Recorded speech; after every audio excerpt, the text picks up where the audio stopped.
말씀 보겠습니다. 창세기 6장 14절에서 16절까지 말씀입니다. 너는 고페르 나무로 너를 위하여 방주를 만들되 그 안에 칸들을 막고 역청을 그 안팎에 칠하라. 네가 만들 방주는 이러하니 그 길이는 300규빗, 너비는 50규빗, 높이는 30규빗이라. 거기에 창을 내되 위에서부터 한 규빗에 내고 그문은 옆으로 내고 상중하 3층으로 할지니라. 오늘 본문의 제목이 고페르 카파르로 만든 방주 테바라는 제목입니다. 오늘 우리에게 주시는 말씀이 방주 이야기가 등장하죠. 방주를 이렇게 만들라라고 했는데 그것이 제목 위에 나와 있는 거예요. 고페르 나무로 재료로 삼아서 코페르 역청을 카파르 칠해서 방주를 만들라. 방주가 테바입니다. 그러니까 이 방주는 뭐의 모형이라고 했어요? 하나님의 성전의 모형이라고 했습니다. 그러면 방주를 이렇게 만들라. 결국은 이렇게 성전은 되는 거야 라는 말이잖아요. 그러면 우리가 이렇게 성전으로 만들어지는 거다 하는 그런 말씀입니다. 자, 그럼 지난 시간에 연관해서 보면 어떻게 되면 우리가 성전으로 완성되는 겁니까? 우리가 다 끝날을 맞이해야 된다고 했죠. 끝날을 맞이해서 내 생각이 죽으면 그러면 그게 완성이 된다고 했습니다. 그것을 오늘 방주 얘기로 다시 설명하고 있는 거예요. 그러니까 이 땅에 태어나는 모든 사람들은 다 육을 입고 온다고 했어요. 육신, 바사르. 그것을 지난 시간에는 혈육 있는 자라고 했죠. 그렇게 우리가 이 땅에 오는데 그 혈육 있는 자 바사르가 뭐라고 했습니까? 그 위절에 보면 하나님이 영이 없는 자라고 했어요. 하나님의 말씀이 없는 자. 그러니까 모든 것을 보이는 그대로 볼 수밖에 없습니다. 인간은 하나님이 주신 것을 그대로 그 안에 하나님 진리를 담아줬는데 그걸 보지 못하고 그대로 그것을 보고 나를 중심으로 그러니까 선악 기준으로 그렇게 판단하면서 내가 세상의 임금이 되어서 살아가는 그 모습을 지화하기 가득하다고 하고 부패와 포악함이 가득하다라고 그렇게 말했습니다. 그러한 자들이 하나님의 은혜로 깨닫고 나의 존재를 깨닫고 그렇게 내 육신 생각에 죽으면 율법적 선악구조가 부서지고 죽으면 그래서 진리로 거듭나는 날 그것이 끝날이라고 했잖아요. 그러면 그렇게 완성이 된다고 했습니다. 그러면 한번 생각해 볼 것은 자, 우리는 이것을 깨달아 알았어요. 그러면 이제는 그 율법적인 그런 생각으로 그렇게 모든 것을 선악 판단하면서 안 삽니까? 우리는 이제 모든 걸 하나로 보며 진리를 보며 삽니까? 그렇지 않잖아요. 여전히 똑같습니다. 중요한 것은 우리는 그것을 안다는 얘기예요. 이것이 인간의 본모습이라는 것을 압니다. 그래서 그 아픔을 갖고 이 세상을 이렇게 바라보며 사는데 대부분의 사람들, 오늘날 기독교인들은 그걸 깨닫지 못해요. 그래서 여전히 자기 좋은 대로, 자기 생각대로 이렇게 하는 것이 하나님이 말씀하신 거지라고 열심히 행하고 있다는 겁니다. 그게 엄청난 차이인 거예요. 자, 그래서 이런 우리가 말씀을 이렇게 안다고 하지만 늘 똑같은 모습으로 살아가는 그런 우리들을 보면서 오늘 또 하나님이 우리에게 어떻게 그 방주로 또 성전으로 만들어 가시는지를 오늘 말씀을 통해서 한번 보고자 하는 겁니다.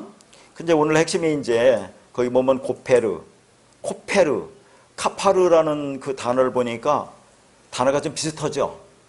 단어가 비슷합니다. 이게 다 연관된 단어예요. 연관된 단어. 이렇게 해서 방주가 만들어지는 거야? 너희들이 완성되는 거야? 그런 말입니다. 이게 무슨 말일까 하는 거죠. 자, 이것을 오늘 쭉 설명해 갈 텐데, 자, 앞부분을 조금 이렇게 서론적으로 조금 다른 말씀을 하면서 그렇게 해 나가도록 하겠습니다. 자, 그러니까 지금 노아의 이야기를 우리가 보고 있는데, 이 노아의 이야기는 그냥 그 옛날에 있었던 역사적인 사건으로만 봐서는 안 되고, 구원의 복음으로, 노아라는 역사적 인물을 중심으로, 노아가 몇 년 살았어요? 950년을 살았습니다. 그런 긴 인생을 살았던 노아의 이야기, 긴 이야기지만 하나님이 전해주시려는 말씀은 역시 진리와 은혜의 복음밖에 없어요. 그래서 하나님의 말씀인 은혜의 복음에는 항상 하나님의 의가 나타난다고 했습니다. 그러니까 교회가 추구해야 하고 전해야 하는 복음은 하나님의 의밖에 없어요. 다시 말해서 올바른 성경 위에 올바른 말씀 해석은 하나님의 의가 무엇인지, 어떻게 하나님의 의에 이르게 되는 것인지 그것을 알려주는데 우리는 집중해야 된다, 그런 얘기죠.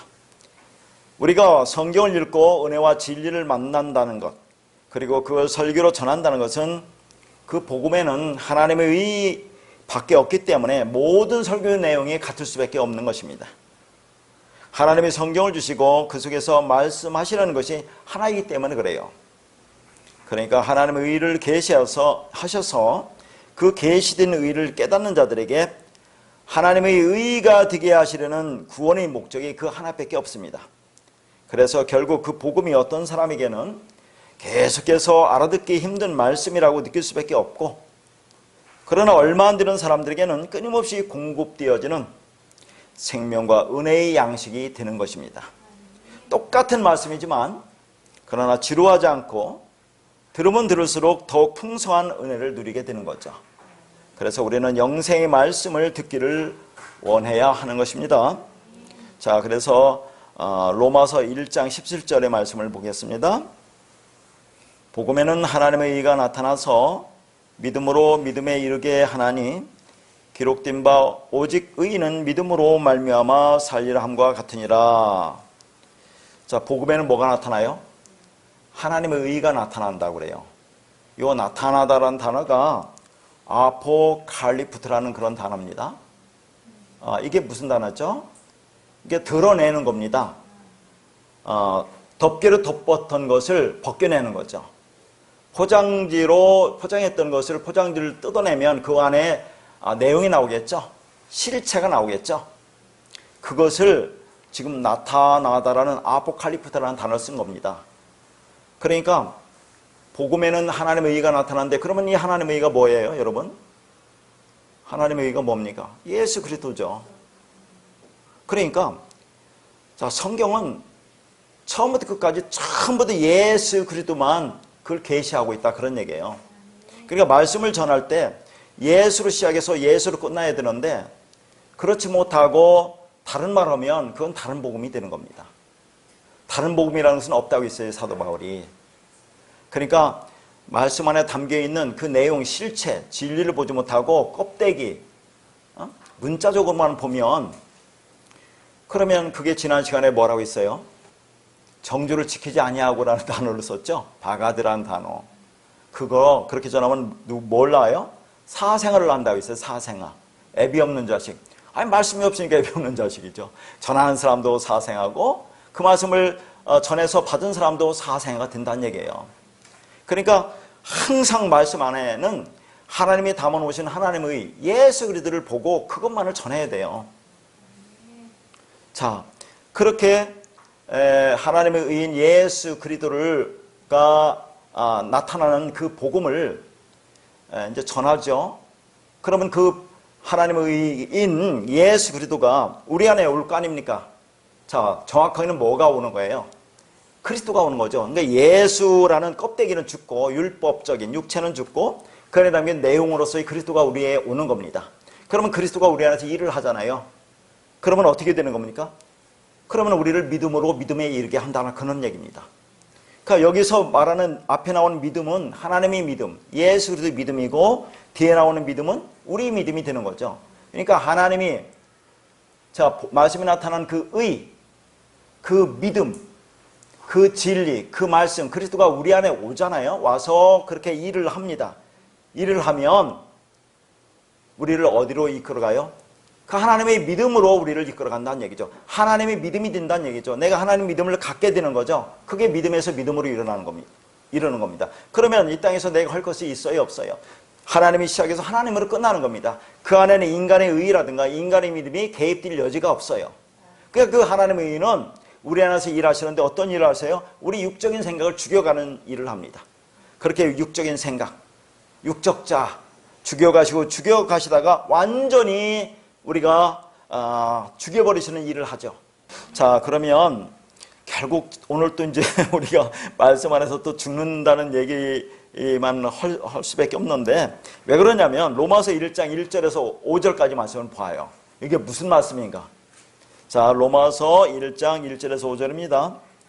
예수 그리스도의 종 바울은 사도로 부르심을 받아 하나님이 복음을 위하여 택정함을 입었으니 이 복음은 하나님이 선지자를 통하여 그의 아들에 관하여 성경에 미리 약속하신 것이라.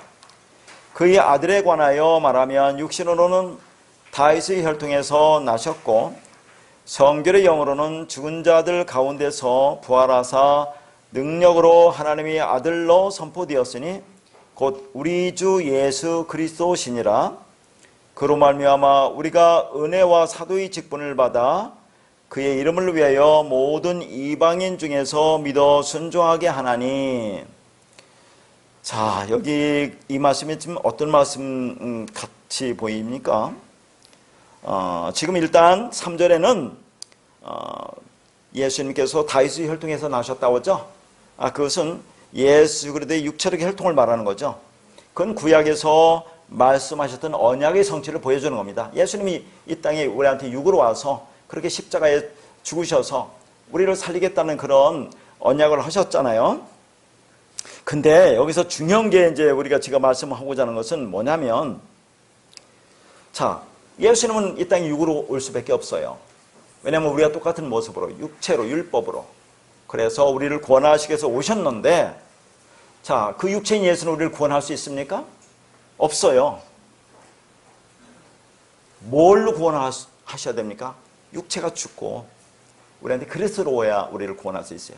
그 영으로, 말씀으로 와서 그 말씀이 우리 안에 임해서 우리가 어떤 존재인지를 깨닫고 그 말씀과 연합되면 그러면 우리가 완성이 되는데, 자, 그래서 육체로 왔지만 뭐가 돼요? 그리스도로 와서 우리를 살려야 된다 하는 것을 지금 4절에, 이 4절 한번 보세요. 어렵게 되어 있죠.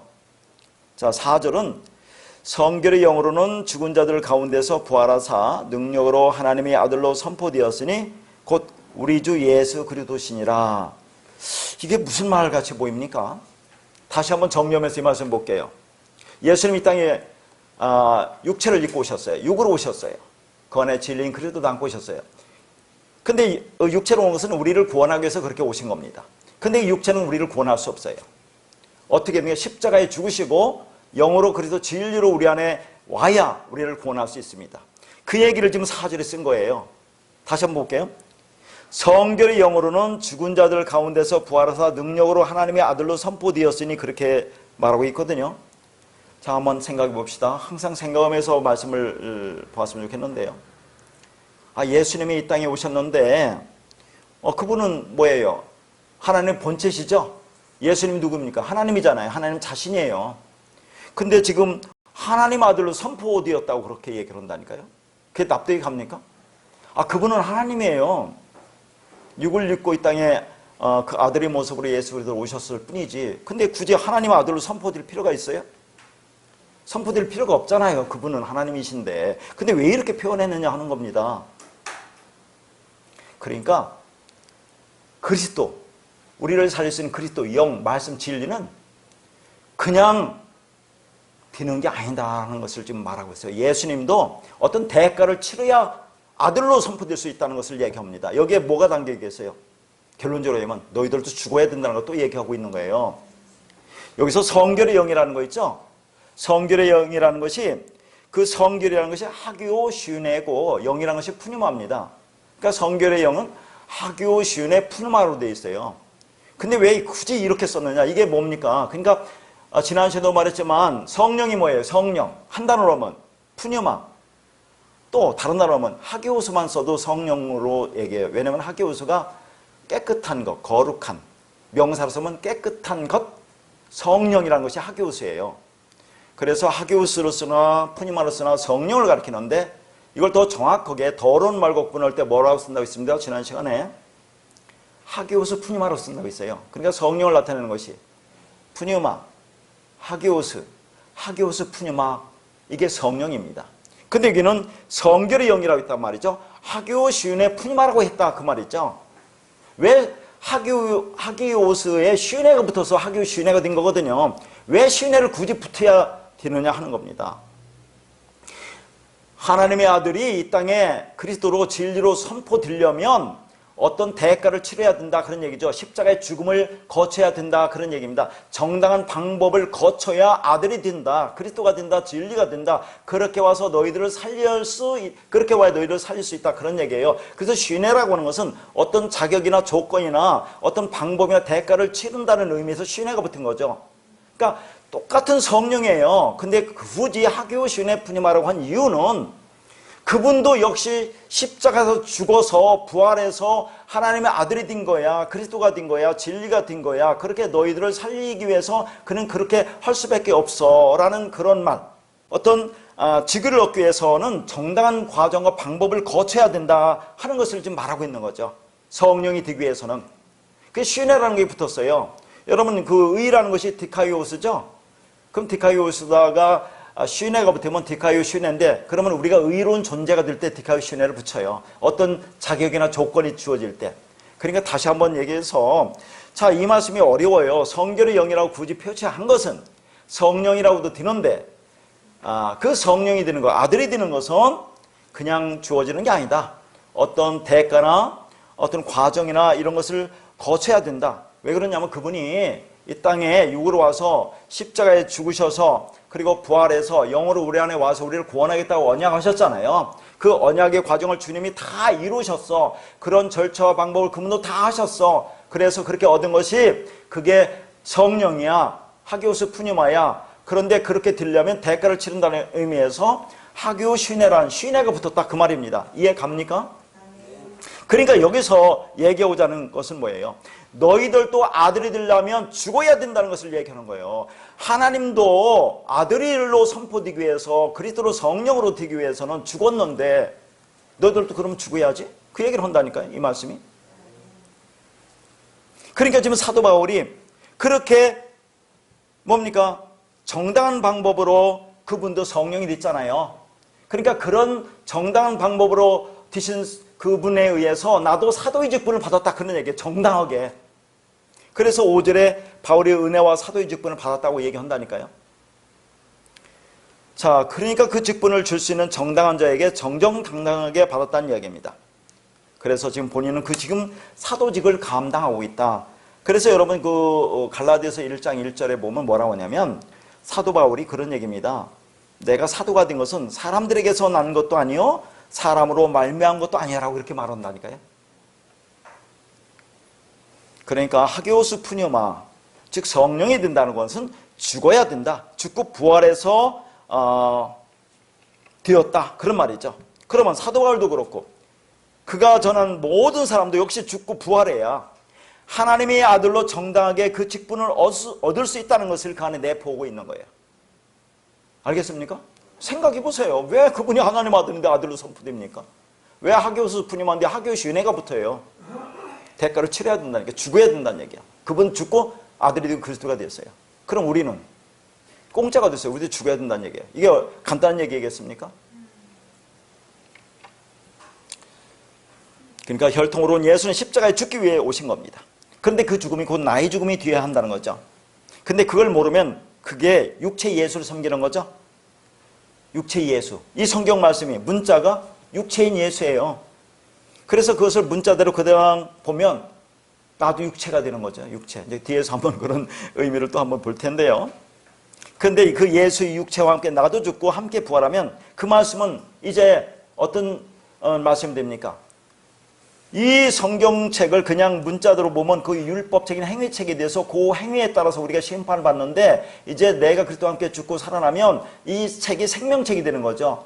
이 말씀이 생명책이 돼서 그 생명에서 내가 구원을 받는 겁니다. 그러면 나도 영이 되는 거잖아요, 이제는. 자, 그래서 이제 여러분 성경 읽으면서 육의 몸과 영의 몸이라는 게 나와요. 그럼 육의 몸은 뭐고 영의 몸은 뭔가는 다음 주에 한번 제가 다른 말씀 갖고 한번 말씀드릴게요. 그렇잖아요. 육의 몸이 뭐고 또 영의 몸은 뭔가. 어쨌거나 지금 말씀드리고자 하는 것은, 그러면 자 물어보겠습니다. 성탄절은 우리는 다 아는 거죠. 성탄절은 지켜야 됩니까? 지키지 말아야 됩니까? 이게 엄청난 거예요. 왜냐하면 성탄절은 초림 예수를 지키는 거라니까요. 육체인 예수를 지키는 거예요. 지금 그 예수가 죽고 그리스도로 와야 우리를 구원하고 우리를 살릴 수 있다고 하는데, 초림 예수는 육체인 예수를 우리가 섬기고 있는 거라니까요. 그럼 그거 지켜서는 안 돼요. 복음 전하기 위해서 뭐 그날 하루 만날 수도 있지 라고도 할 수 있고, 우리의 융통성을 발휘할 수 있지만 엄격한 의미에서는 성탄절을 지켜서는 안 됩니다. 육체인 예수를 섬기는 거죠. 그게 뭐예요? 그거 율법을 행위로 열심히 행하는 거니까, 그게 그렇게 하면 결국은 저주받을 복음, 다른 복음, 거짓 복음을 전하는 거예요. 그게 진짜 복음이 아니라, 그날 어떻게 모이면은 예수는 이날이 탄생했다고 그렇게 전할 거 아닙니까? 그런 탄생한 예수는 언제 왔는지도 우리가 모르겠지만 그날은 또 그날도 아니라는 거 여러분 잘 알죠? 그러니까 우리가 성탄절을 지키면 안 돼요. 그러니까 우리에게 온 초림 예수는 십자가에 죽기 이전의 육체라니까, 육체. 그 말씀을 문자로 보고 있는 상태, 말씀을 율법으로 보고 있는 상태가 초림 예수가 나에게 온 거예요. 그러면 반드시 재림이 예수가 우리에게 오한다니까요. 재림이 예수가 언제 옵니까? 먼 훗날 가시적으로 우리에게 오는 것이 재림 예수가 아니라, 오늘 이 말씀을 듣고 여러분이 그 말씀을 깨달으면 여러분이 지금 재림 예수를 맞이한 거예요. 지금 여러분이. 그러니까 재림 예수라고 하는 것은 가시로 오는 게 아니라, 자, 그분이 지금 말씀으로 그리스도로 빛으로 우리 안에 비추잖아요. 비춰서 보면 내가 어떤 존재가 드러납니까? 응? 자, 어둠이라는 게 드러나잖아요. 내가 지금까지 나는 하나님을 잘 섬기는 걸로 알고 있었는데, 내가 하나님을 다른 하나님으로 섬기고 있구나. 다른 하나님은 없잖아요. 결국은 말씀을 율법으로 열심히 행하고 지키고 있었구나. 내가 우상 숭배자였구나, 내가 죄인이었구나를 깨닫게 된다니까요. 그걸 깨닫고 여러분이 지금 죽으면, 그러면 여러분이 재림 예수를 맞이하는 거예요. 그게 심판을 받고 구원받는다는 얘기입니다. 먼 훗날 어떤 것이 이루어진다는 그런 거에 대해서 자꾸 우리는 신경 집중하거나 그런 것에 관심을 가져서는 안 된다, 그런 얘기입니다. 그러니까 지금 말씀하고자 제가 먼저 얘기하는 것은, 그렇게 너희들이 아들이 되려면 그렇게 심판받고 죽어야 된다, 그런 얘기죠. 그것을 오늘 방주와 연결하는 겁니다. 자, 그럼 아까도 의의를 얘기했지만, 우리가 의의가 된다는 것은 뭐라고 있어요? 예수를 보지 않는 게 의의라고 있잖아요. 요한복음에서. 예수 보면 안 돼요. 육체인 예수 보면 안 돼요. 그분이 이제 그리스도로 나한테 와서 그 말씀이 먼저 깨닫고 연합되면 내가 의로운 존재가 되었잖아요. 그래서 의자라는 것도 여러 번 얘기했죠. 나라는 육신의 생각 가지고 모두 나를 위해서 나의 유익을 살아가는, 자기를 위해 살아가는 이기주의적인 나의 위에 어린 양이 올라와 있는 게 의자 아닙니까? 어린 양. 그게 그리스도 피로 덮어버리는 거예요. 이게 방주예요.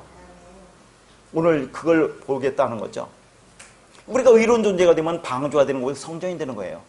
잘 지금 이제 진행할 텐데, 이것을 뒤에서 이제 마지막에 결론으로 얘기하겠지만, 그 과정이 좀 길어요. 그러니까 집중하시고 잘 들으셔야 됩니다.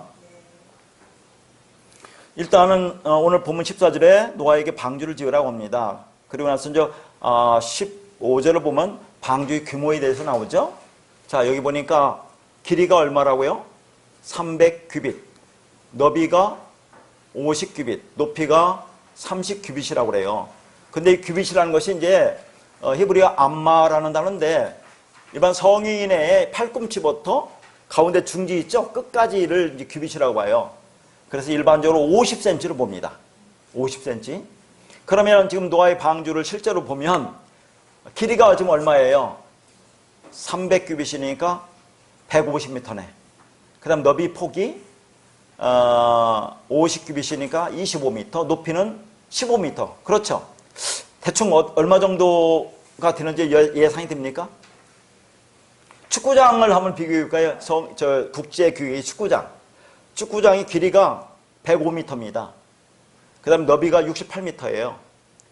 자, 그럼 그래도 감각이 감이 잘 안 올 텐데, 그러니까 길이는 방주가 한 1.5배 크고, 이 폭 너비는 축구장이 2.7배 정도 커요.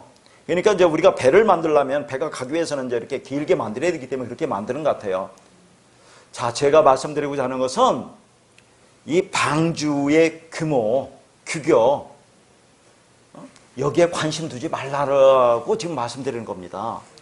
그래서 이 창조과학이나 그렇게 과학자들은 실제로 이걸 만들었대요. 만들어서 그렇게 뭐 파도 치는 데다 이렇게 놨더니 전복되도 않고 잘 갔더라 얘기하는데, 그렇게 자꾸 하나님이 주신 눈에 보이는 거에 집중돼서는 안 된다니까요. 거기에 관심 가져서는 안 돼요. 우리는 복음에 관심을 가져야 돼요. 이 방주가 뭘 의미하는지로 관심을 가져야 한다니까요.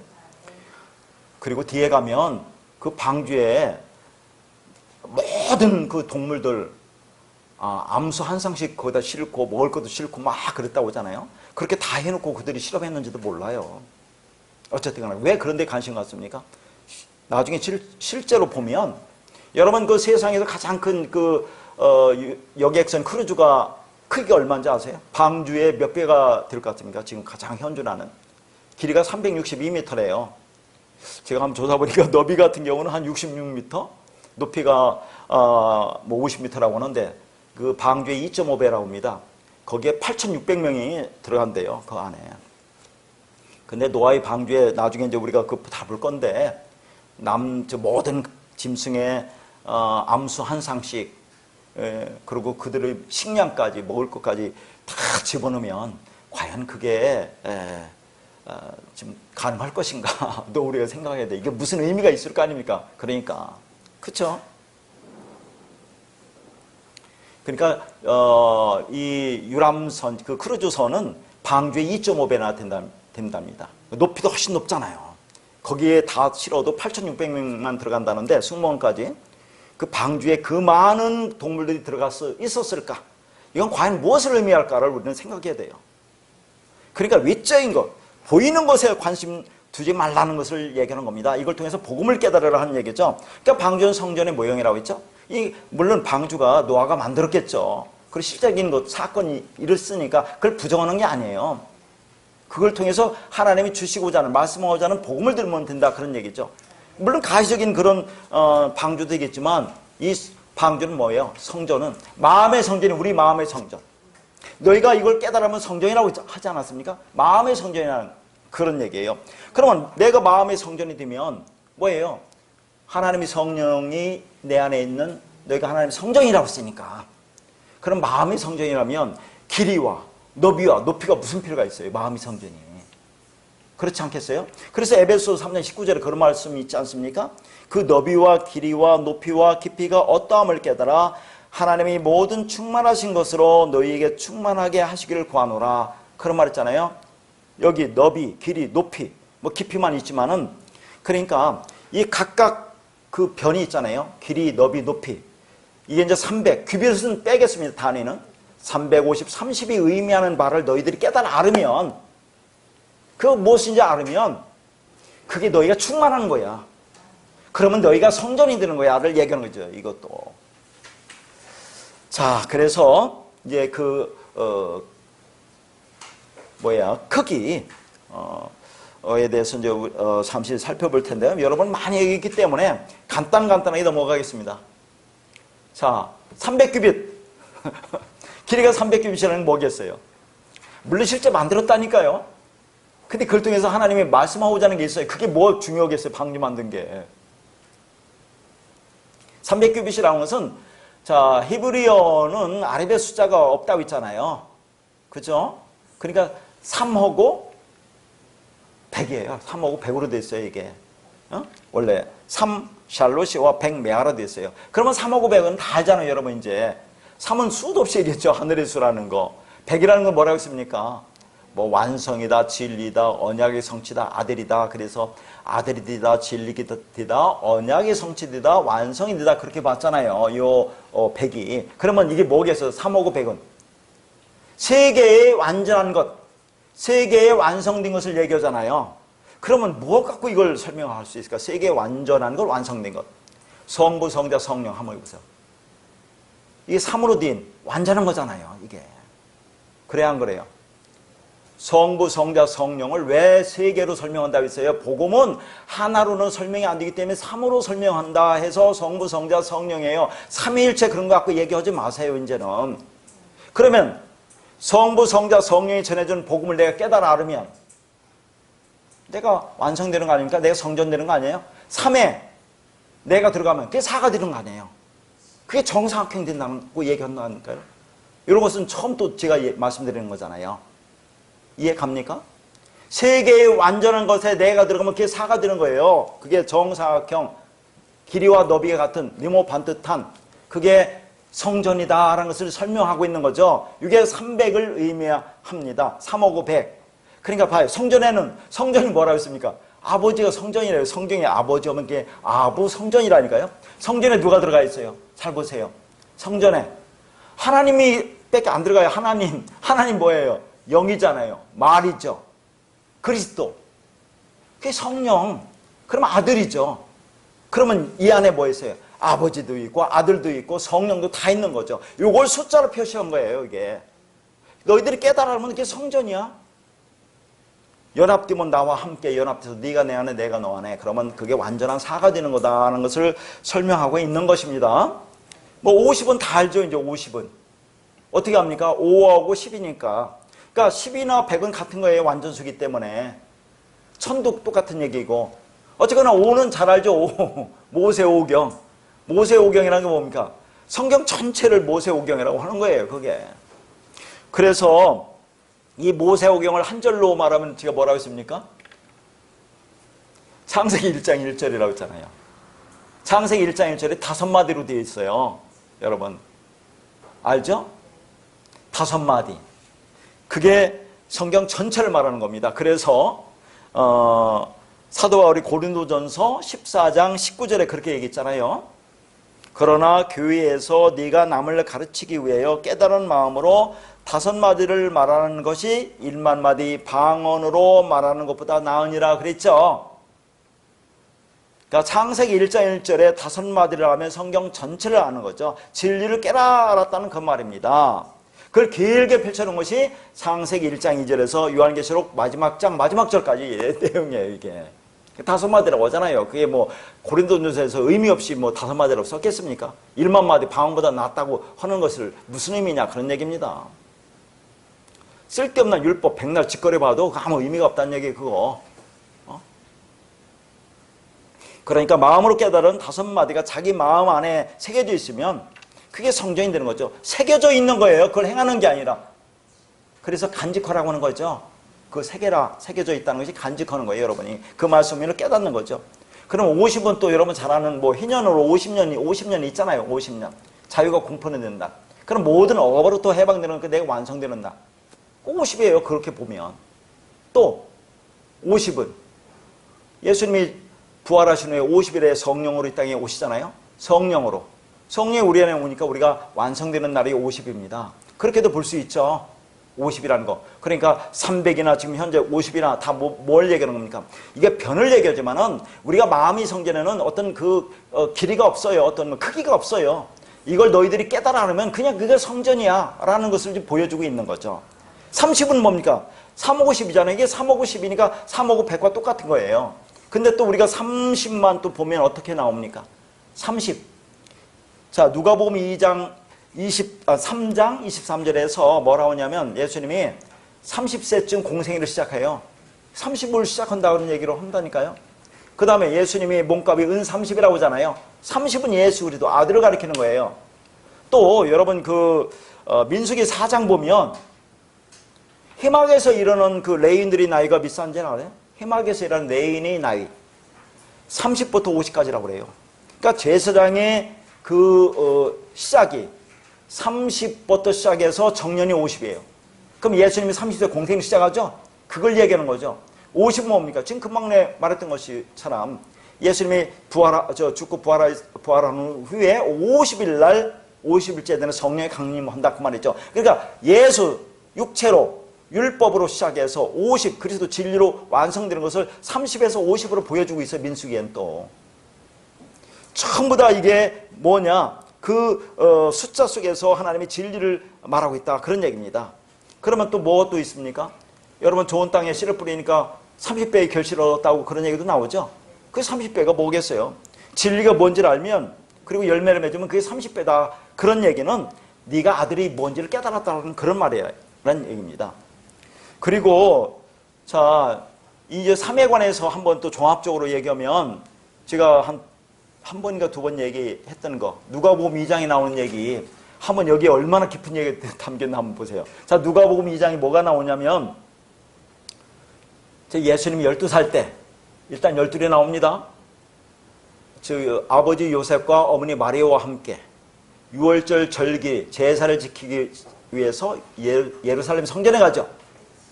가서 다 지키고 오는데 부모가 하루 만에 아이를 잃어버린 걸 알아요. 근데 다시 가서 찾는데 며칠 걸려요? 3일이 걸려요. 3일. 근데 예수님이 뭐라고 하냐면 내가 아버지 집에 있어야 할 줄 네가 알지 못하느냐? 그런 얘기를 하잖아요. 자 여기 담긴 의미를 보세요. 왜 예수님이 하필이면 12살 때 성전에 갑니까? 뭐로? 6월절. 6월절 어린 양으로 죽으면 그게 12 아들이 된다는 것을 얘기하는 거라니까요. 근데 그것이 3일 만에 찾았다는 것은 그렇게 완성되는 것은 3이야. 하늘나라. 3이 하늘이잖아요. 그렇게 너희가 아들로 완성되는 기간이 진리로 완성되는 기간이 3이라는 걸 보여준다니까요. 그게. 그러면서 예수님이 내가 아버지 집에 있어야 될 줄 알지 못하느냐라고 했으니까 아버지 집이 지금 성전이잖아요. 성전. 그러니까 예수님을 자신의 성전이라고 하죠. 이 성전을 헐라 내가 3일 만에 일으키리라 그런 말도 한단 말이죠. 그리고 또 예수님을 아버지라고 하죠. 어디서 그럽니까? 요한복음 빌립이 아버지를 보이라고 그러니까 너 나 봤으면 아버지 봤는데 왜 아버지를 보이려나 그런 얘기 하잖아요. 그러니까 예수님이 아버지가 성전이니까 아버지 성전. 그래 성전 안에 말씀 성령이 있으니까 다 같은 말을 얘기하고 있는 거예요. 그게 하나. 근데 또 하나 여기서 볼 것은 여러분이 예수님이 갈 때는 부모와 함께 가잖아요. 그럼 그 말씀 또 어디인가 연관시킵니까? 창세기 어디죠? 2장 24절을 보면 남자가 부모를 떠나 아내와 합하여 한 몸이 이룰지라 그런 얘기 있잖아요. 남자가 부모를이 아니라 부모로. 그러니까 지금 예수 그리스도가 뭘로 가는 겁니까? 부모로 간다는 것을 보여주는 거예요. 지금. 그러면 다 죽고 그래서 올 때는 혼자 옵니까? 찾았으니까 같이 온다는 의미가 내포되어 있는 거죠. 혼자 오는 게 아닌데 같이 오는 거예요. 같이. 그러니까 예수 혼자 오지만 그 안에는 아버지와 어머니와 같이 온다는 의미가 포함되어 있는 겁니다. 그러니까 다 하나지만 복음을 설명하기 위해서 이렇게 아버지 어머니가 다 등장하고 성부 성자 성령이 등장한다 그런 얘기죠. 이걸 다 깨달으면 사가 되는 거야. 그런 말을 하고 있는 거죠. 그러니까 또 예수님이 죽고 3일 만에 부활하잖아요. 잘 보세요. 3일 만에 부활해야 안 해요. 그 부활 3일 만에 부활하는 것이 뭡니까? 율법이 완성되는 하나님의 은혜 기간. 그러니까 요나의 표적이 요나도 물고기에 있다 3일 만에 선지자로 나오죠. 선지자로 나와요. 3일 만에 말씀을 가진 자 진리가 된 자가 나온다 그런 얘기. 그게 그 말입니다. 3일으로 완성된다. 그러니까 예수님이 이 땅에 와서 한 모든 행한 표적이 요나의 표적밖에 없다고 하는 것은 예수님이 이 땅에서 수많은 표적을 행했잖아요. 자꾸 표적 얘기할 때 말씀해 보세요. 요나의 표적이다. 그게 뭘 얘기하는 겁니까? 죽어야 산다는 거. 그것밖에 더 보여주니? 예수님이 보여주는 게? 그거잖아요. 죽어야 산다는 거. 3일 만에 부활하는 거. 하나님 나라가 백성이 3으로 완성되는 거. 그러면 요나가 선자로 나오잖아요. 말씀을 가진 자, 진리가 된 자가 나온다. 그런 얘기입니다. 그렇게 우리가 깨달으면 우리는 이 땅에서 4로 나오는 거다 하는 것을 지금 전부 다 보여주고 있는 거예요. 또 이런 얘기 있습니다. 여러분 그 민수기 10장 33절에 보면 우리가 3일길을 간다고 얘기 나와요. 3일길. 왜 하필이면 3일길입니까? 3자 얘기하자면 끝이 없어요. 그만할게요. 3자 얘기하자면. 성경에 보세요. 얼마나 3이 많은지. 다 3이에요. 예전에 많이 얘기했으니까 다 기억하죠? 성경이 3이라는 거. 그러니까 결국 300이나 500이나 30은 같은 의미예요. 물론 배는 그렇게 만들어지잖아요. 길쭉하게. 그래서 그렇게 치수가 나오는데 자, 그게 성전을 의미한다면 우리가 마음의 성전이잖아요. 그러면 그 의미가 그걸 깨달아 알으면 같은 거예요. 전부 다. 300이나 50이나 30은 같은 의미죠. 지금 전부 다. 그러니까 하나님은 숫자를 통해서 우리에게 지금 진리를 말해주고 있다, 그런 얘기예요.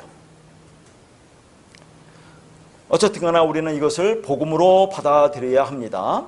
그래서 이제 오늘 계시록 21장을 보면 그 성전이 길이와 너비가 같다고 그렇게 나오죠. 자, 그게 정사각형이라고 하는데, 여러분 지성소는 어떠실 것 같습니까? 지성소. 거기 에스겔서 41장 4절 보면 그렇게 나와요. 그가 내 전을 측량하니 길이는 20척이요 너비는 20척이라 그가 내게 이르되 이는 지성소니라. 지성소가 뭡니까? 길이와 너비가 같죠. 20척으로. 그렇죠? 그러니까 이 성전도 뭡니까? 그 안에 지성소. 이게 정사각형이라는 얘기를 하고 있는 겁니다. 전부 다 그렇잖아요. 길이와 너비 같다는 것을 보여주고 있는 겁니다. 그러니까 방주의 모양이 숫자로는 직사각형으로 된 직육면체잖아요. 그죠? 그런데 의미상으로는 정사각형인 정육면체라는 것을 말하고 있는 거예요. 그게 숫자가 300이나 50이나 30은 의미가 없습니다. 우리한테는. 그걸 가지고 크기를 만들어서 실제로 실험하고 거기에 그게 파도에 휩쓸리지 하는지 그런 것을 왜 하는지 모르겠어요. 그러니까 전부 보이는 것으로만 지금 모든 것을 보기 때문에 그렇습니다. 자, 그래서 요한계시록 21장 1절과 2절, 15절과 16절인데 여기서 볼 게 좀 있어요. 예전에 뭐 다 했던 얘기지만 한 번 더 보도록 하겠습니다. 또 내가 새하늘과 새 땅을 보니 처음 하늘과 처음 땅이 없어졌고 바다도 다시 있지 않더라. 또 내가 보매 거룩한 성 새 예루살렘이 하나님께로부터 하늘에서 내려오니 그 준비한 것이 신부가 남편을 위하여 단장한 것 같더라. 내게 말하는 자가 그 성과 문들과 성곽을 측량하려고 금 갈대를 가졌더라. 그 성은 네모가 반듯하여 길이와 너비가 같은지라. 그 갈대자로 그 성을 측량하니 12,000 스타디온이요 길이와 너비와 높이가 같더라. 그러니까 여기는 저 새하늘과 새 땅, 처음 하늘과 처음 땅. 처음 하늘과 처음 땅이 뭐예요? 우리가 죽기 전에 옛사람이잖아요. 율법적인 나. 그게 처음 하늘과 처음 땅이죠. 그러면 새하늘과 새 땅은 죽고 거듭난 나. 그걸 얘기하는 겁니다. 지금 여기서.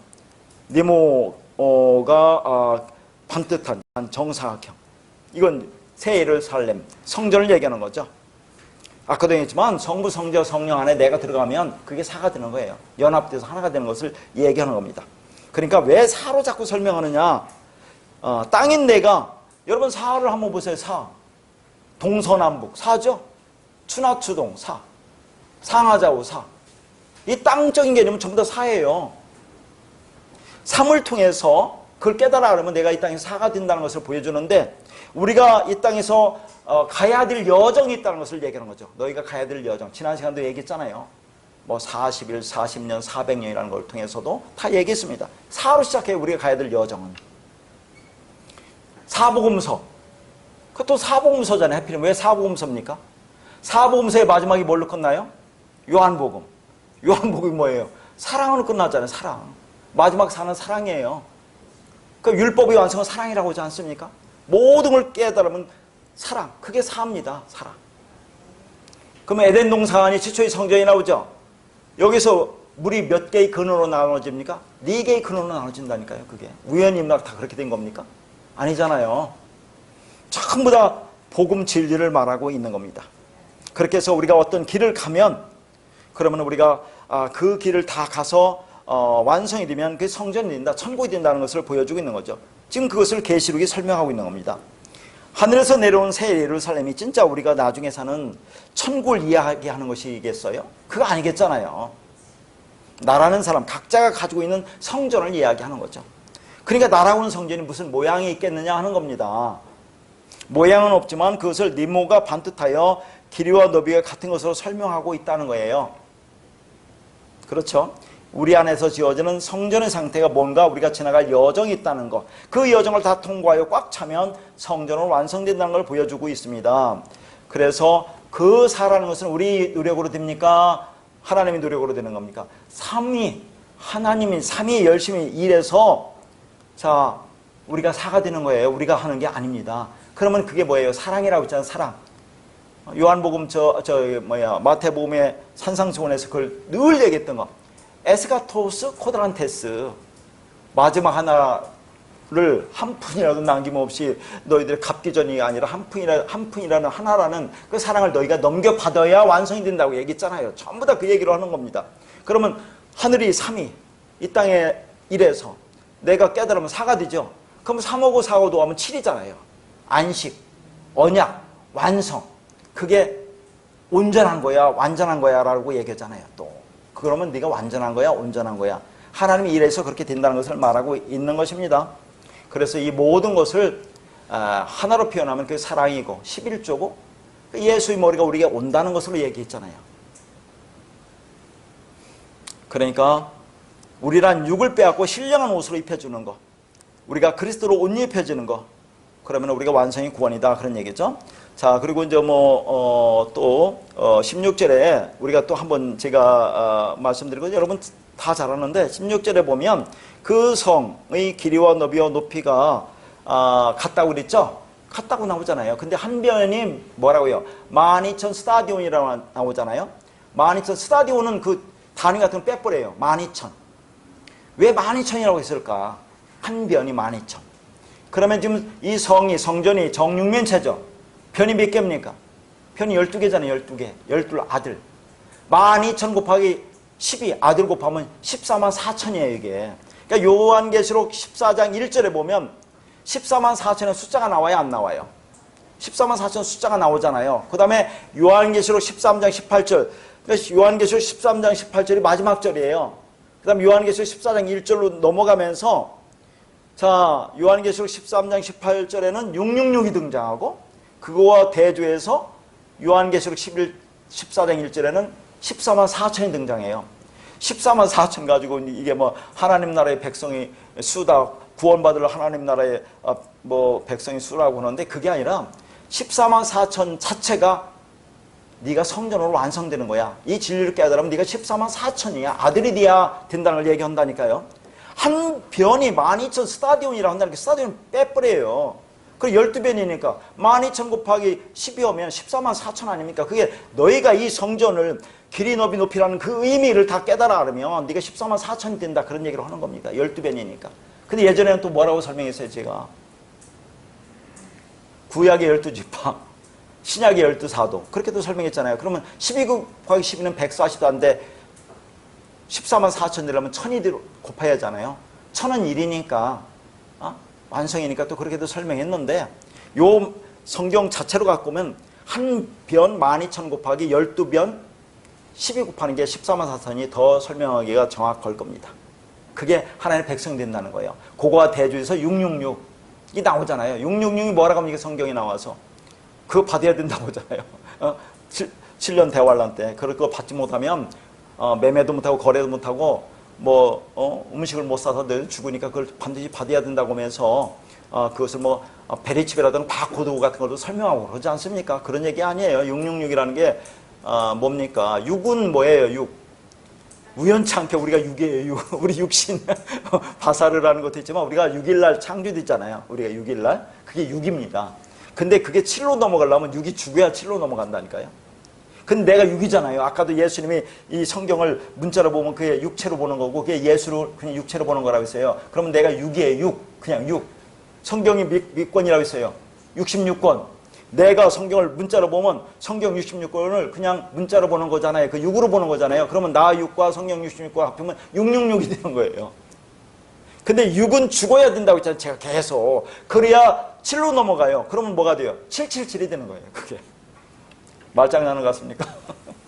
자, 의미를 그렇게 했어요. 자, 지금부터 이제 본격적으로 본론으로 들어갈 텐데 잘 보세요. 자, 첫 번째 우리가 본 것은 우리가 지금 말씀 보는 건 뭡니까? 방주가 어떻게 만들어지냐는 얘기죠. 방주는 성전인데 우리가 성전이라고 했어요. 그럼 너희 성전은 어떻게 되는 거니? 일단은 규모는 다 봤어요. 이게 실제적인 그런 방주도 되겠지만 이게 마음의 성전이라고 했으면 이 길이라는 숫자는 의미가 없다 그런 얘기입니다. 이거 전부 다 하나로 깨달아 알아라. 그러면 그걸 깨달아 알으면 네가 완성이고 아들이고 성전이라는 것을 보여주고 있을 뿐이에요. 그래서 14만 4천이 나오는 거 아닙니까? 자, 우선 계시록 말씀에 먼저 왜 이게 금갈대로 재라고 나오잖아요. 계시록 아까 우리 봤던 거 그거 나오죠? 21장 15절을 보면 그 성을 측량하는데 뭐래요? 금갈대로 측량하라고 그래요. 왜 금갈대로 측량하라고 할까에서부터 시작합니다. 왜 금갈대로 측량하라고 할까? 그럼 여기 갈대가 나오는 겁니다. 자, 그러면 여러분 그 출애굽기 2장 3절에 뭐라고 나와요? 출애굽기 2장 3절. 자, 더 숨길 수 없게 됨에 그를 위하여 갈대 상자를 가져다가 역청과 나무진을 칠하고 아기를 거기 담아 나일강과 갈대 사이에 두고. 이게 무슨 말이에요? 자, 모세가 태어났는데 바로가 다 죽인다고 하니까 요게벳인 어머니가 갈대 상자를 만들어서 거기에 모세를 담아서 나일강과 갈대 사이에 두잖아요. 그 장면을 얘기하는 거죠. 자, 왜 내가 지금 방주 얘기를 하면서 요 갈대 상자를 얘기하느냐면 똑같기 때문에 그래요. 잘 보세요. 갈대 상자. 요 갈대가 뭐냐가 중요합니다. 갈대. 상자가 테바예요. 제가 노아의 방주가 뭐라고 있습니까? 테바라고 있죠? 노아의 방주도 테바. 요 갈대 상자도 테바. 근데 갈대 상자는 뭘 만들어졌어요? 상자, 요 모세가 담긴 상자는 갈대로 만들어진 거예요.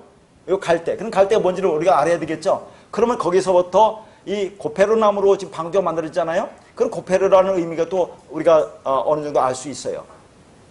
그럼 갈대가 뭘까? 그런 얘기입니다. 갈대. 자, 우선 금갈대로 측정한다는 이 갈대를 내가 쭉 설명할 거예요. 그러니까 미리 얘기하면 우리 하나님의 백성인 하나님의 성전은 진리로 측정해야지 이 갈대로 측정해서는 안 되고 금갈대로 측정해야 돼요. 자, 갈대가 뭔지를 참 길게 했는데 보도록 하겠습니다. 이 갈대라는 것이 히브리어로 슈프라는 거예요. 이것도 알아도 돼요. 슈프. 다한테 나오니까.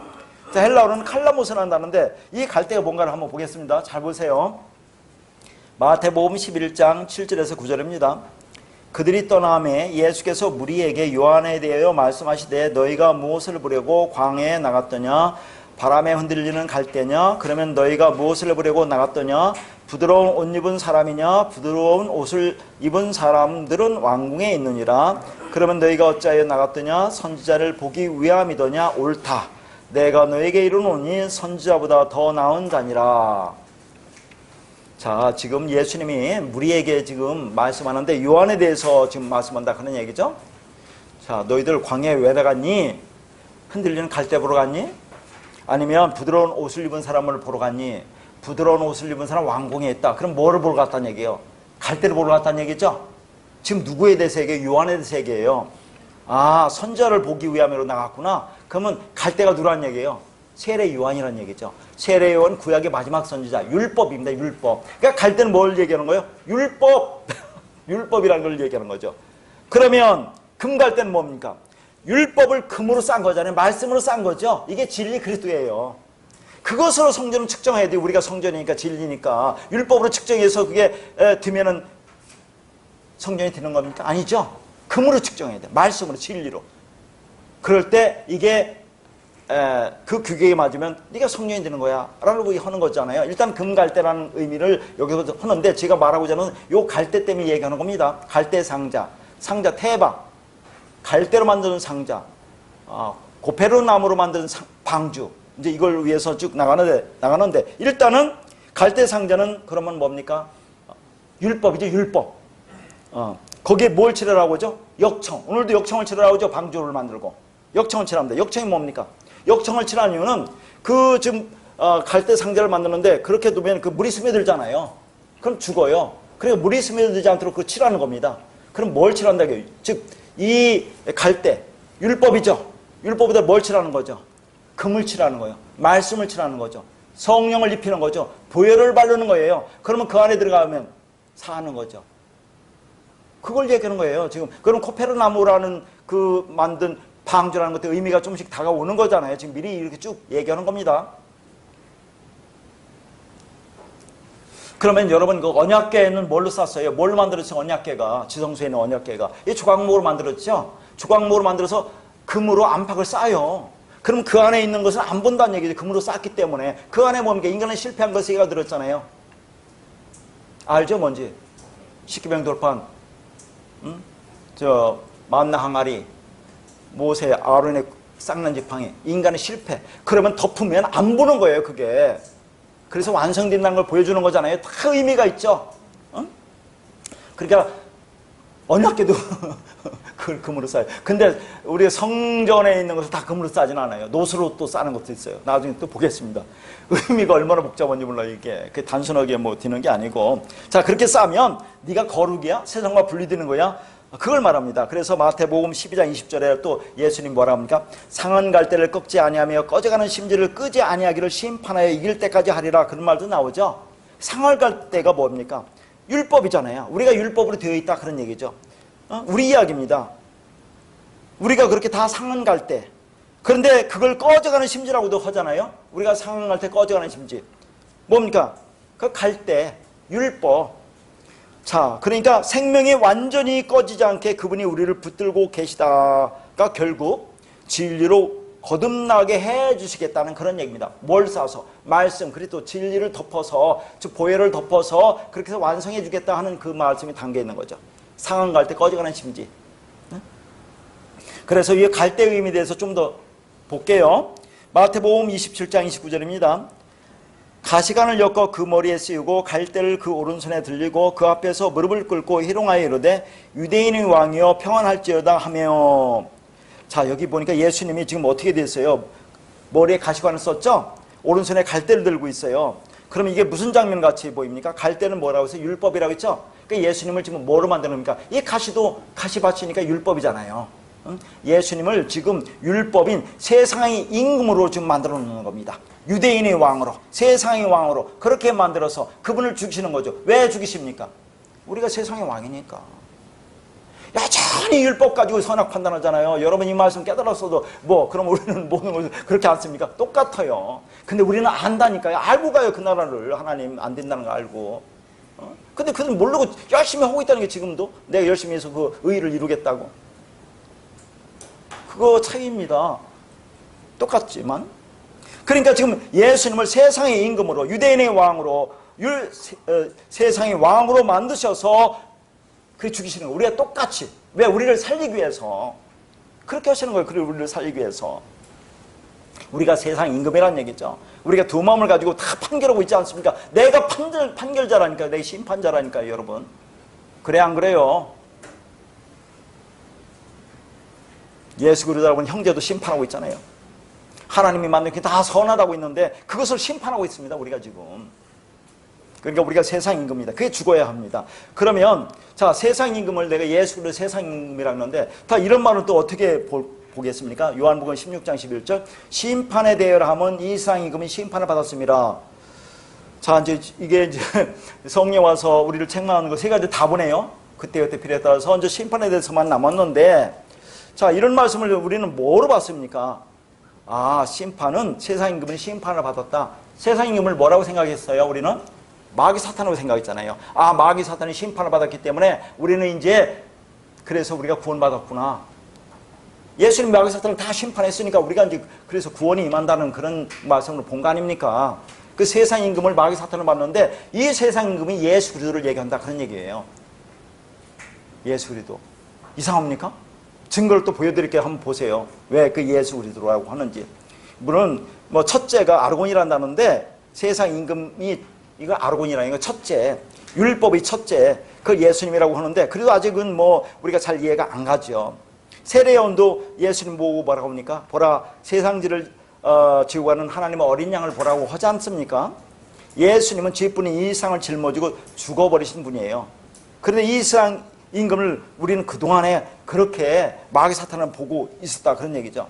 그러면 자, 이건 이제 세상 임금이라는 것을 더 증명하기 전에 그러면 세상 임금인 그분이 나를 대신해서 심판받았어요. 그럼 우리가 심판을 받아야 안 받아요? 아, 그분이 심판받았다니까 이 땅에 와서. 근데 왜 내가 심판을 받아요? 그걸 알고 있는 사람들은 내가 심판받잖아요. 근데 이걸 마귀 사탄으로 보는 사람은 그래도 심판받죠. 모르니까. 아, 세상 임금이 심판받았다고 하는 그걸 알고 있는데 그걸 심판합니까? 모르고 이걸 마귀 사탄이 심판받았다. 그래서 내가 구원받았다라고 하는 사람은 그 말씀 모르니까 그거 갖고 심판받는 거다 하는 겁니다. 자, 그래서 그것을 깨달은 사람은 그게 생명이고 그게 구원입니다. 그것을 아는 세상은 구원을 받아요. 그걸 알지 못하고 여전히 세상에 묶여 사는 세상은 멸망을 당하는 수밖에 없어요. 하나님은 그 깨달음을 안 세상만을 사랑합니다. 온 세상이 아니에요. 그들에게 사랑을 부어 진리를 깨닫게 하시는 거죠. 자, 그러면 다시 세상의 임금을 내가 예수 그리스도라고 했는데 결정적으로 요한복음 12장 31절에서 33절 보겠습니다. 이제 이 세상에 대한 심판이 이르렀으니 이 세상의 임금이 쫓겨나리라. 내가 땅에서 들리면 모든 사람을 내게로 이끌겠노라. 이렇게 말씀하시면 자기가 어떠한 죽음으로 죽을 것을 보이심이라. 자, 그러면 여기서 세상 임금이 누구란 얘기예요? 땅에서 들린다고 하네요. 근데 어떻게 죽을 것을 보인다고 하죠? 누구를 얘기하는 겁니까? 세상 임금은 예수 그리스도 십자가 죽음을 얘기하잖아요. 지금 그죠? 그러니까 세상 임금이 드러났죠. 이제 세상 임금이 심판을 한다는 게 누가 심판하는 거 알죠? 여기서 쫓겨나리라 해서 쫓겨가 밖으로 내 던지다라는 얘기예요. 근데 나리라가 엑소란다는데 문 밖으로 내 동댕이 친다 그런 얘기입니다. 예수님이 어디서 죽었습니까? 예루살렘 성전 그 골고다 언덕에서 십자가 달 죽었잖아요. 자, 히브리서에 보면 예수님이 영문 밖으로 나갔다 오잖아요. 뭐로 나갔습니까? 죽으러 나갔어요. 성문 밖으로 내던져서 그분이 죽었어요. 그걸 보여주고 있는 겁니다. 그러니까 주님은 당신께서 영문 밖으로 던져지는 것을 당신이 세상의 첫째, 세상의 대표가 되어 세상에 쫓겨나는 것으로 지금 말씀하고 있는 겁니다. 그렇게 땅에서 당신이 십자가에 죽고 들리면 그러면 많은 사람들, 그렇게 심판하시니까 많은 사람들을 그렇게 당신이 구원하겠다라는 그런 말이에요. 지금 이 말씀이. 자, 그래서 아까 계시록에 금갈대로 측정했다는 것은 하늘에서 내려온 거룩한 성 새 예루살렘이라는 것은 진리로 측정했다라고 거기 써 있죠. 금은 말씀입니다. 금갈대는 금으로 입힌 것이니까 그게 성령이에요. 보혈로 덮은 거죠. 그리스도 진리로 측정했다는 말입니다. 자, 그러면 여러분 이스라엘 백성이 홍해를 건넜다고 하죠. 이거 한번 재밌는 얘기가 있어요. 이스라엘 백성이 홍해를 건넜습니다. 애굽에서 세상이라는 애굽에서 나와서 그 홍해를 건넜는데 이 홍해가 뭔지 알아요? 홍해. 붉은 바다가 아니에요. 홍자가 슈프라고 있습니다. 슈프, 히브리의 슈프. 아까 말했죠. 슈프가 뭐라고 했어요? 갈대.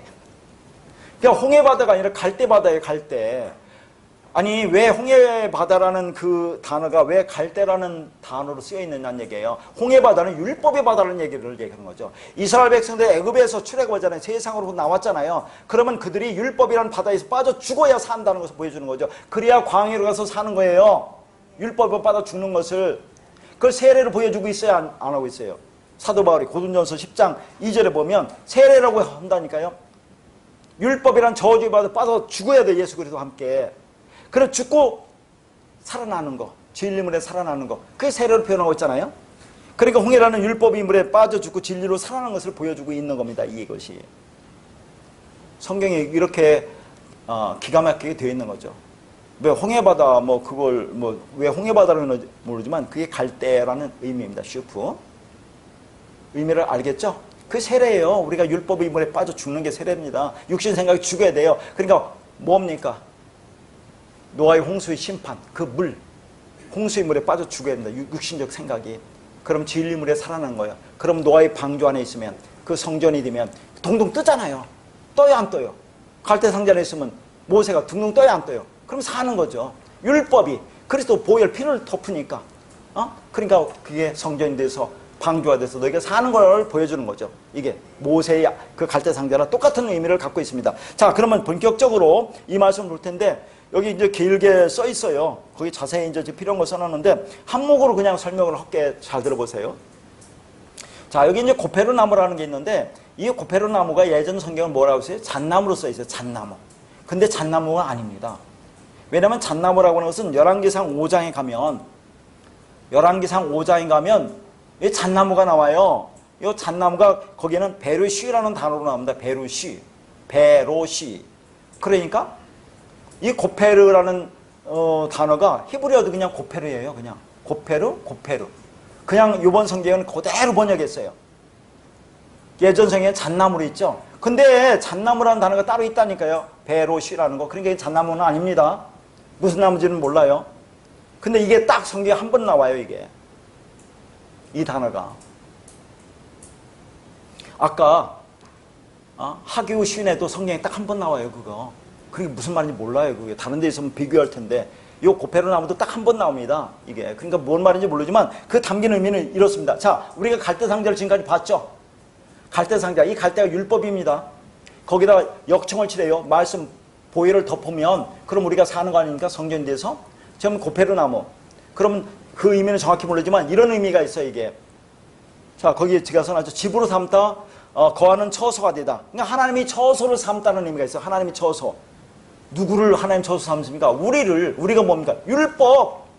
율법인 우리를 하나님이 처소로 삼는 게 재료가 되는 거예요. 거기다 뭘 바르는 겁니까? 역청을 칠해요. 역청이 속전 몸값이라는 게 있어요. 속전 몸값, 칠하다. 칠하다가 뭡니까? 덮는 거예요. 덮는 거. 이제는 속에 있는 것을 덮는 거. 그리스도로 옷 입히는 거예요. 보혈을 바르는 거죠.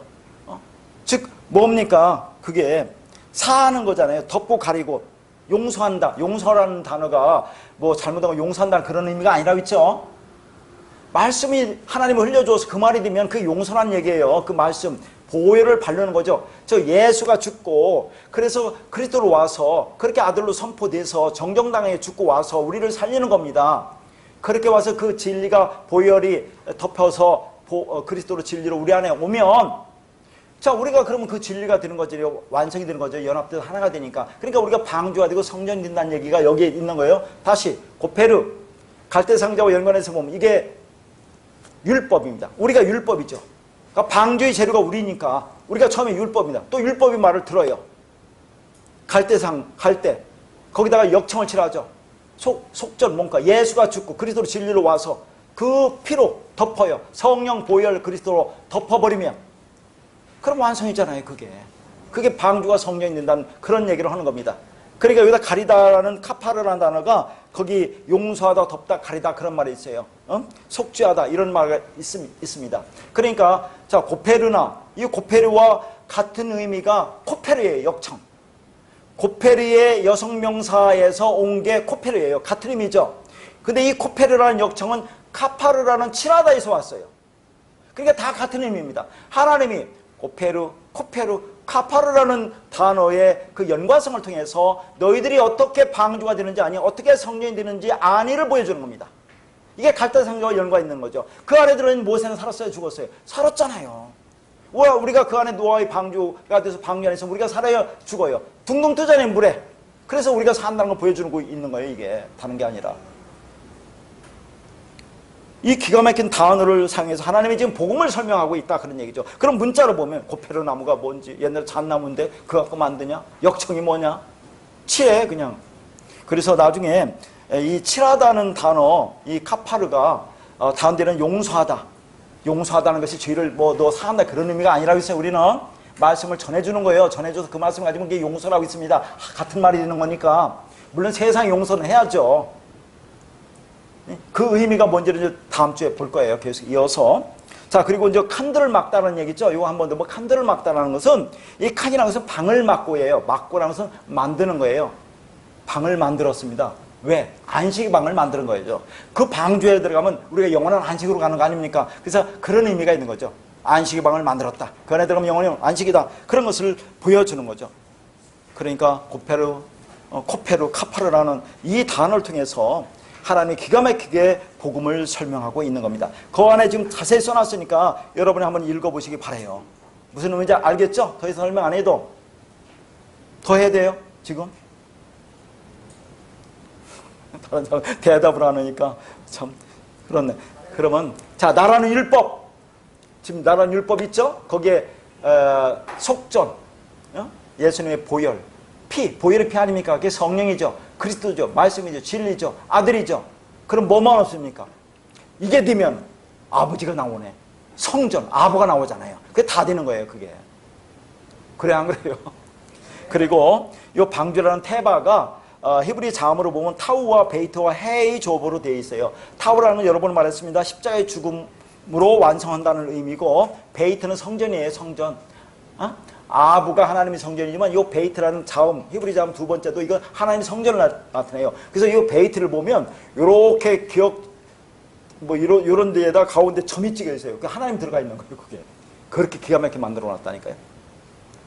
자, 그러니까 뭐냐면 예수의 십자가의 죽음으로 성전이 방주가 완성되면 해는 호흡하는 거예요. 우리가 그 안에 들어가면 호흡하는 자가 되잖아요. 말하는 자, 진리로 말하는 자, 호흡하는 자. 그러면 네가 사는 거야? 이렇게 또 되어 있다니까요. 자음이. 자, 그래서 다음 주에 이 카파르 라는 단어 그러니까 왜 이것이 죄를 덮고 용서하고 죄를 가리는지 그런 단어가 쓰여 있는 것을 보면서 다음 주 계속 이어가도록 하겠습니다.